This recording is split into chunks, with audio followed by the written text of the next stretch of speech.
ਸਲਾਮੁਅਲੈਕਮ। ਕੀ ਹਾਲ ਚਾਲ ਜੇ? ਠੀਕ ਠਾਕ ਤੇ ਆ ਵੇਖੋ ਕਿਚਨ 'ਚ ਕਿੰਨਾ ਖਲਾਰਾ ਪਿਆ।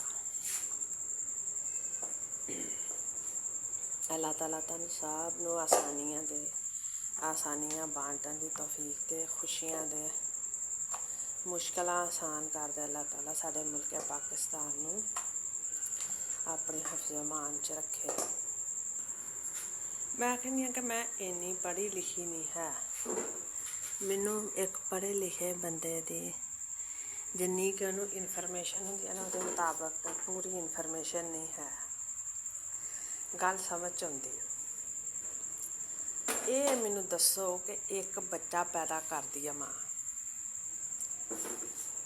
ਬੱਚਾ ਪੈਦਾ ਕਰਦੀ, ਦੁੱਧ ਜਦੋਂ ਛਡਾ ਲੈਂਦੀ ਹੈ ਨਾਲ ਹੀ ਉਹਨੂੰ ਫਿਕਰ ਪੈ ਜਾਂਦੀ ਕਿ ਮੈਂ ਸਕੂਲੇ ਜੇ ਚੰਗੇ ਨਾ ਪਾਇਆ ਆਪਣੇ ਬੱਚੇ ਨੂੰ ਤੇ ਪਤਾ ਨਹੀਂ ਇਹਦਾ ਫਿਊਚਰ ਖਰਾਬ ਹੋ ਜਾਏਗਾ। ਉਹ ਉਹਨੂੰ ਸਕੂਲੇ ਚੰਗੇ ਪਾ ਦਿੰਦੀ ਹੈ, ਔਖੇ ਹੋ ਕੇ ਦੋਵੇਂ ਮੀਆਂ ਬੀਵੀ ਉਹਨਾਂ ਦੀਆਂ ਫੀਸਾਂ ਭਰਦੇ ਨੇ, ਉਸ ਬੱਚੇ ਦਾ ਦਿਮਾਗ ਖਰਾਬ ਕਰਦੇ ਦੋਵੇਂ ਰਲ ਕੇ ਕਿ ਪੜ੍ਹ ਲਾ ਅਸੀਂ ਤੇਰੇ 'ਤੇ ਇੰਨਾ ਪੈਸਾ ਲਾਉਣ ਡਏ ਹਾਂ, ਕੱਲ੍ਹ ਨੂੰ ਤੈਨੂੰ ਨੌਕਰੀ ਨਾ ਲੱਭੀ ਤੇ ਅਸੀਂ ਕੀ ਕਰਾਂਗੇ, ਤੇਰਾ ਫਿਊਚਰ ਜਾਂਦਾ ਰਹੂ। ਇਹ ਮੈਨੂੰ ਦੱਸੋ ਕਿ ਕਿੱਥੋਂ ਦੀ ਇਨਸਾਨੀਅਤ ਆ, ਕਿੱਥੋਂ ਦੀ ਇਨਸਾਨੀਅਤ ਆ ਕਿ ਇੱਕ ਬੱਚਾ ਜਿਹੜਾ ਮਾਸੂਮ ਆ, ਛੋਟਾ ਜਿਹਾ ਵਾ, ਉਹਨੂੰ ਤੁਸੀਂ ਚੁੱਕ ਕੇ ਸਕੂਲੇ ਛੱਡ ਆਓ, 1:30 ਵਜੇ ਤੱਕ 2 ਵਜੇ ਤੱਕ ਉਹ ਸਕੂਲ ਰਹੇ, ਉੱਥੋਂ ਆਏ ਥੋੜ੍ਹਾ ਬਹੁਤ ਖਾਧਾ ਪੀਤਾ, ਫਿਰ ਟਿਊਸ਼ਨ ਚਲਾ ਜਾਏ, ਫਿਰ ਸਪਾਰਾ ਪੜ੍ਹਨ ਚਲਾ ਜਾਏ।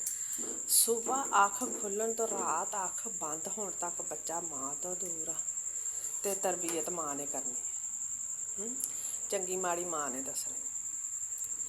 ਕਿੱਥੇ ਪਤਾ ਨਹੀਂ, ਮੈਨੂੰ ਤਾਂ ਸਮਝ ਨਹੀਂ ਆਉਂਦੀ ਕਿ ਸਾਡੀ ਕੌਮ ਦੇ ਤਾਂ ਮੱਤ ਹੀ ਮਾਰੀ ਗਈ ਹੈ ਨਾ ਕਸਮ ਨਾਲ। ਇਹਨਾਂ ਦੀ ਤਾਂ ਖਰੇ ਅਕਲ 'ਤੇ ਪੜਦੇ ਪੈ ਗਏ ਨੇ, ਨੌਕਰੀਆਂ ਪਿੱਛੇ ਭੱਜੇ ਫਿਰਦੇ। ਇਹਨਾਂ ਦੀਆਂ ਨੌਕਰੀਆਂ ਪੜ੍ਹੇ ਹੋਏ ਜਿਹੜੇ ਲੋਕ ਨੇ ਸੜਕਾਂ 'ਤੇ ਰੇਹੜੀਆਂ ਲਾਈਆਂ।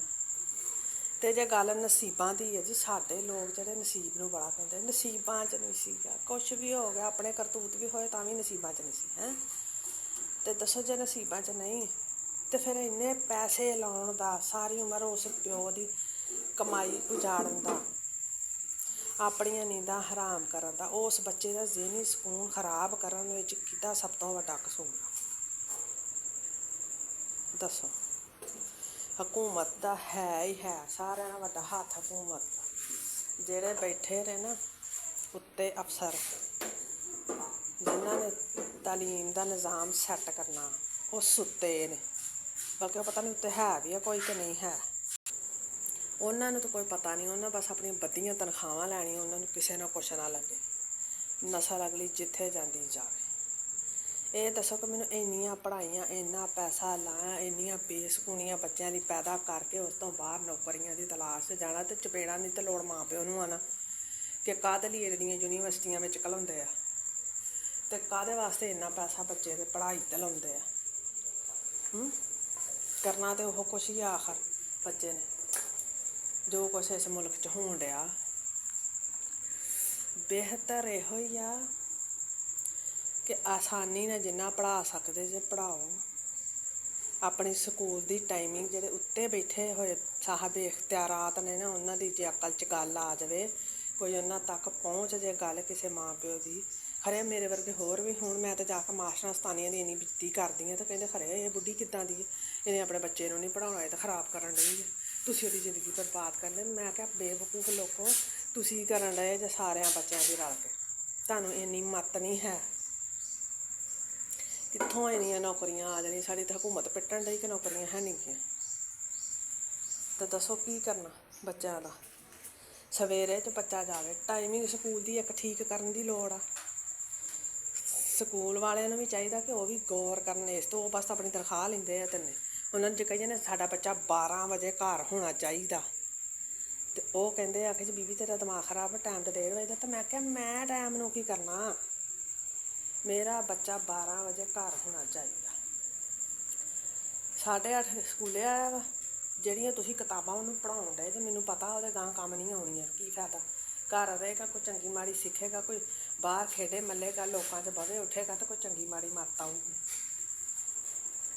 ਤੁਹਾਡੇ ਸਰਾਣੇ ਬਿਠਾ ਸੁੱਟਣੀ, ਤੁਸੀਂ ਰਿਪੋਰਟ ਬਣਾ ਕੇ ਬਿਠਾ ਸੁੱਟਦੇ ਜੇ ਮੇਰੇ ਬੱਚੇ ਨੂੰ ਸੀਟ ਉੱਤੇ ਕਿ ਇੱਥੋਂ ਤੋਂ ਹਿੱਲਣਾ ਨਹੀਂ ਗਾ, ਤੇ ਗੌਰ ਨਾਲ ਸਾਡੀ ਗੱਲ ਸੁਣਨੀ ਆ ਤੇ ਯਾਦ ਕਰਕੇ ਆਉਣੀ ਆ, ਤੇ ਜਿੱਦਾਂ ਅਸੀਂ ਕਿਹਾ ਉੱਦਾਂ ਹੀ ਕਰਨਾ, ਤੇ ਛੁੱਟੀ ਨਹੀਂ ਕਰਨੀ। ਤੇ ਮੈਂ ਤਾਂ ਟਿਕਾ ਕੇ ਛੁੱਟੀਆਂ ਕਰਾਉਣੀਆਂ, ਤਾਂ ਮੈਂ ਕਹਿੰਦੀ ਪੁੱਤ ਪੜ੍ਹਨਾ ਤਾਂ ਘਰ ਵੀ ਮੇਰੇ ਕੋਲ ਪੜ੍ਹ, ਇੰਨਾ ਕੁ ਪੜ੍ਹ ਲੈ ਕਿ ਜਿੰਨਾ ਕੁ ਤੈਨੂੰ ਸਾਰੀ ਸਮਝ ਬੂਝ ਅੱਛੀ ਤਰ੍ਹਾਂ ਆ ਜਾਵੇ।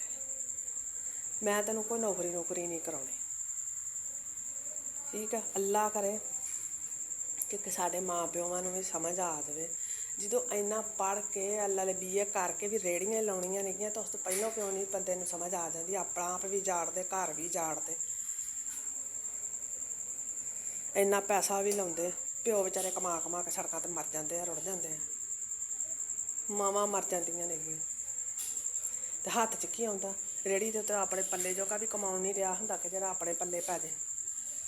ਤੇ ਤਨਖਾਹਾਂ ਜਿਹੜੀਆਂ ਲੱਭਦੀਆਂ ਨੇਗੀਆਂ 15,000 20,000 ਦੀ ਤਨਖਾਹ ਦਾ ਕੀ ਕਰੋਗੇ ਦੱਸੋ ਮੈਨੂੰ? ਕਾਰੋਬਾਰ ਕੀਤਾ ਹੋਏਗਾ, ਕੋਈ 4 ਸਾਲ ਕਾਰੋਬਾਰ ਨੂੰ ਦਿੱਤੇ ਹੋਣਗੇ ਤੇ ਅੱਲਾ ਵਾਅਦਾ ਕਰੇਗਾ। ਪਤਾ ਨਹੀਂ ਇਹਨਾਂ ਲੋਕਾਂ ਨੂੰ ਕਦੋਂ ਸਮਝ ਆਉਣੀ ਹੈ। ਮੇਰੇ ਨਾਲ ਦਾ ਮੈਨੂੰ ਕਹਿੰਦਾ ਹੁੰਦਾ, ਬੇਗਮ ਚੁੱਪ ਕਰਕੇ ਨਾ 10 ਕਰਾ 12 ਕਰਾ, ਆਸਾਨੀ ਨਾਲ ਜਿੰਨਾ ਅਸੀਂ ਪੜ੍ਹਾ ਸਕਦੇ ਹੋਏ। ਕੋਈ ਹਾਈ ਫਾਈ ਸਕੂਲ ਨਹੀਂ ਸਾਨੂੰ ਚਾਹੀਦਾ, ਕੋਈ ਵੀ ਅੱਛਾ ਸਕੂਲ, ਅੱਛਾ ਅਦਾਰਾ ਹੋ ਜਾਏ ਬਸ। ਕੋਈ ਇੰਨੀਆਂ ਫੀਸਾਂ ਨਹੀਂ ਅਸੀਂ ਦੇ ਸਕਦੇ। ਜਿੰਨਾ ਪੜ੍ਹਾਉਣਾ 10 ਪੜ੍ਹਾਉਣੀਆਂ 12 ਪੜ੍ਹਾਉਣੀਆਂ ਬਸ ਕਰ, ਉਸ ਤੋਂ ਬਾਅਦ ਇਹਨੂੰ ਕਿਸੇ ਕੰਮ 'ਤੇ ਪਾ, ਕੋਈ ਇਹਨੂੰ ਆਪਣਾ ਕੰਮ ਕਰਾ ਦੇ। ਜਿਹੜਾ ਪੈਸਾ ਤੁਸੀਂ ਉੱਥੇ ਲਾਉਣਾ ਉਹੀ ਉਹਦੇ ਕਿਸੇ ਕਾਰੋਬਾਰ 'ਤੇ ਲਾ ਦਿਓ। ਪਤਾ ਨਹੀਂ ਕਦੋਂ ਸਮਝ ਆਏਗੀ। ਨਾ ਤਾਂ ਇਹ ਗੱਲ ਅਸਤਾਨੀਆਂ ਨੂੰ ਸਮਝ ਆਉਂਦੀ ਹੈ, ਨਾ ਮਾਸਟਰਾਂ ਨੂੰ ਸਮਝ ਆਉਂਦੀ ਹੈ। ਉਹ ਅਕਲ ਤੋਂ ਹੀ ਪੈਦਲ ਹੋਏ ਨੇ ਹਰੇ ਸਾਰੇ, ਨੌਕਰੀਆਂ ਪਿੱਛੇ ਭੱਜੇ ਫਿਰਦੇ ਨੇ। ਜਿਹਨੂੰ ਕਿਸੇ ਨੂੰ ਲੱਭਣੀ ਉਹਨੂੰ ਮੁਕੱਦਰਾਂ ਨਾ ਲੱਭਣੀ। ਮੈਂ ਇਹੋ ਹੀ ਸੁਜੈਸਟ ਕਰਾਂਗੀ ਕਿ ਕਾਰੋਬਾਰ ਕਰ ਲਓ, 1 ਕਰ ਲਓ, 2 ਕਰ ਲਓ, ਛੋਟੇ ਕਰ ਲਓ। ਅੱਲਾ ਖੈਰ ਸਲਾ। ਆਪਣੀਆਂ ਨਸਲਾਂ ਦੇ ਦਿਮਾਗ ਨਾ ਖਰਾਬ ਕਰੋ, ਨਾ ਉਹਨਾਂ 'ਤੇ ਇੰਨਾ ਬੋਝ ਪਾਓ ਨੰਬਰਾਂ ਦਾ, ਕਿਤਾਬਾਂ ਦਾ, ਫੀਸਾਂ ਦਾ, ਨਾ ਉਹਨਾਂ 'ਤੇ ਮੁਕਾਬਲੇ ਪਾਓ। ਜੇ ਤੁਹਾਨੂੰ ਵੀਡੀਓ ਚੰਗੀ ਲੱਗੀ ਹੋਏ ਤਾਂ ਜ਼ਰੂਰ ਲਾਈਕ ਸਬਸਕ੍ਰਾਈਬ ਕਰ ਦਿਓ। ਅੱਲਾ ਹਾਫਿਜ਼।